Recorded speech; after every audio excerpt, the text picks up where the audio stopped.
This is going to be a very quick video, straight to the point. And I'm going to try and make more videos like this, which are not very time consuming.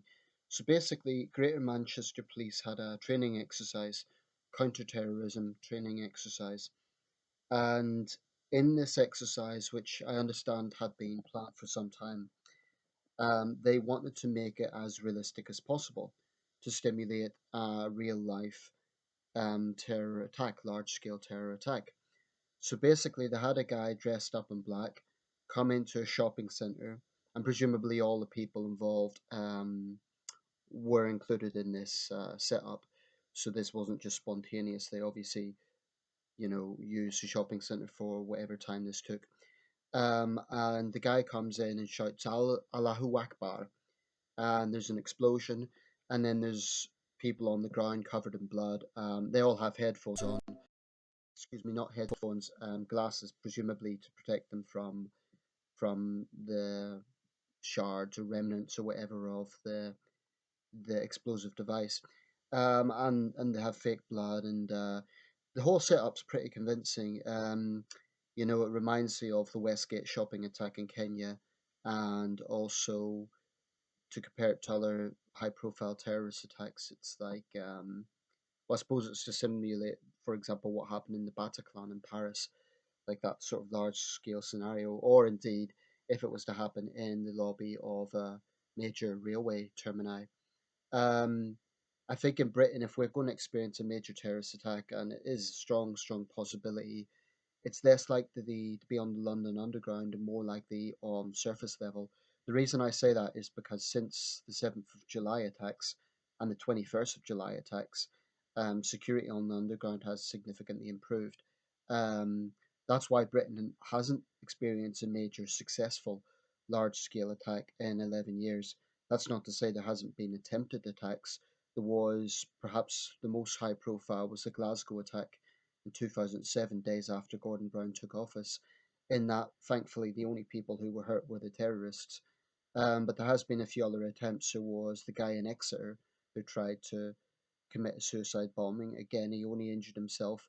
And there was the killing of Lee Rigby, Fusilier Lee Rigby. As I gather, that was the only successful Islamist attack since 7/7. There has been other terrorist incidents. There was a Ukrainian neo-Nazi who stabbed to death an elderly Muslim man.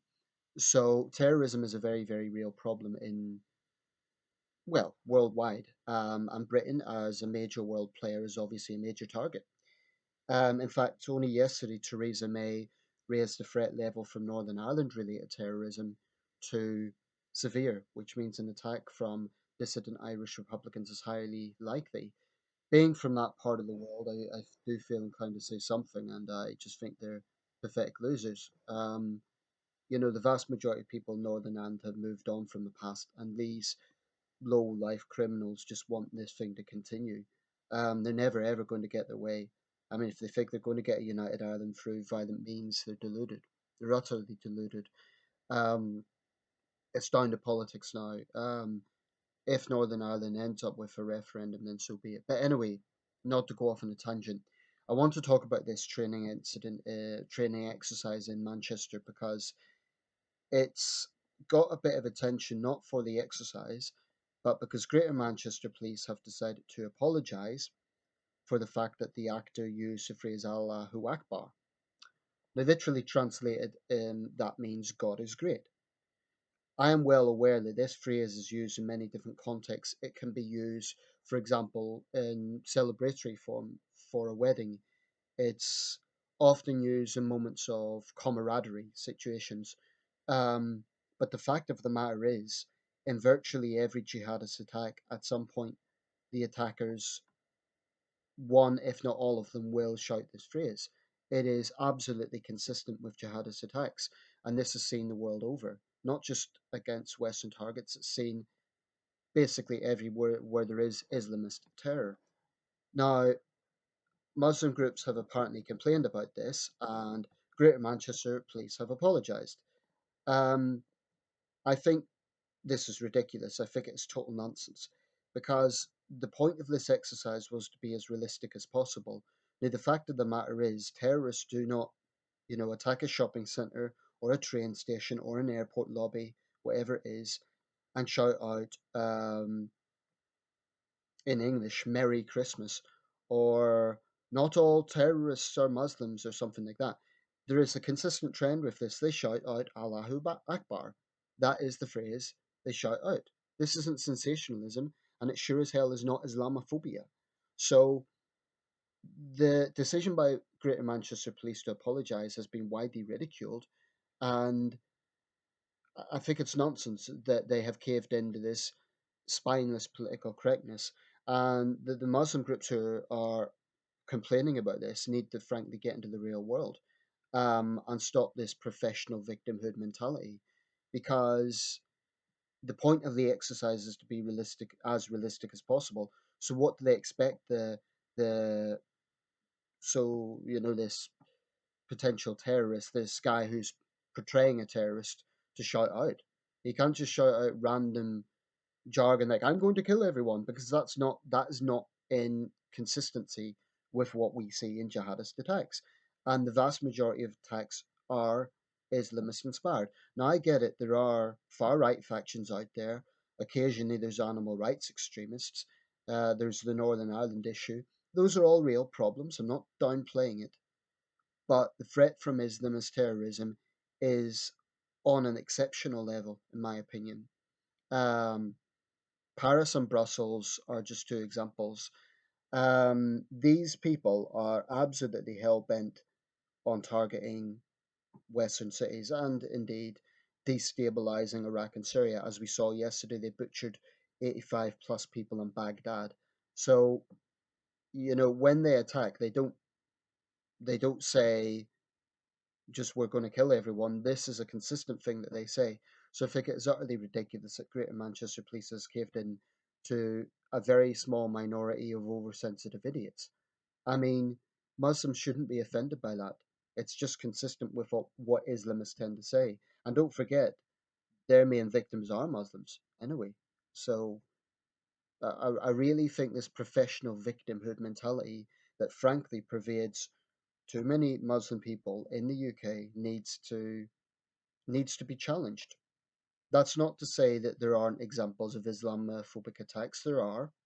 I've read the reports about the likes of Britain First barging into mosques. I'm not a supporter of that approach at all. I think it's counterproductive. I think it's wrong. And there have been incidents where Muslim women have had their hijabs torn off, etc. This is just wrong, okay? So anti Muslim prejudice does exist. But a major police force, and Greater Manchester Police is one of the country's big police forces. They administer an area of 2.6 million people. So Manchester is, it's a major city, it's a potential target. So apologizing for this is just total nonsense. Um, that's the only thing they should feel bad about, the fact that they have caved into this. As someone pointed out in a newspaper letter that I've just read, to the Eye, by the way, not to a right wing tabloid, to the Eye, which is a centre left paper, the guy said that the majority of people would have absolutely backed the police superintendent if he refused to apologise. And I think that's what he should have done. I am so tired of these sort of forced apologies for a very small minority of overly sensitive, professionally offended people. And this crosses into other areas as well. Um, if I was the superintendent of Manchester, of Greater Manchester Police, I would say, look, we want to make this as realistic as possible. We are only going with consistency to what has been happening. Anyone who's offended by it hasn't been following the news. They're not living in the real world. So those Muslim groups, and that, by the way, doesn't represent every Muslim in Britain, but they represent themselves, and they're being ridiculous. Um, if they really want to be part of the solution, then they need to stop constantly getting in the way of the police and constantly crying, that they're the victims. There's no victims of this. This was a practical, important exercise to train a major city for a potential terrorist attack. No one was hurt by it.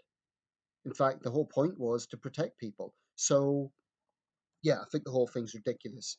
And I'm, excuse me, I'm going to round it up there. Let me know your thoughts. Should the police be politically correct in issues like this and make a more neutral phrase? I don't know what these those protesting about this would suggest. In fact, I wondered, are they even against the entire exercise in principle, which to me, would be utterly ridiculous if that is their position.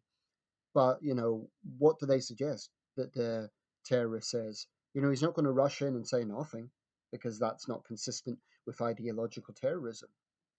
Um, or do you agree with me that this whole thing is ridiculous and they absolutely shouldn't apologize? I think in general, police forces need to, yes, by all means, recognize diversity and be diplomatic, but being diplomatic doesn't mean constantly caving in to politically correct morons, to put it bluntly.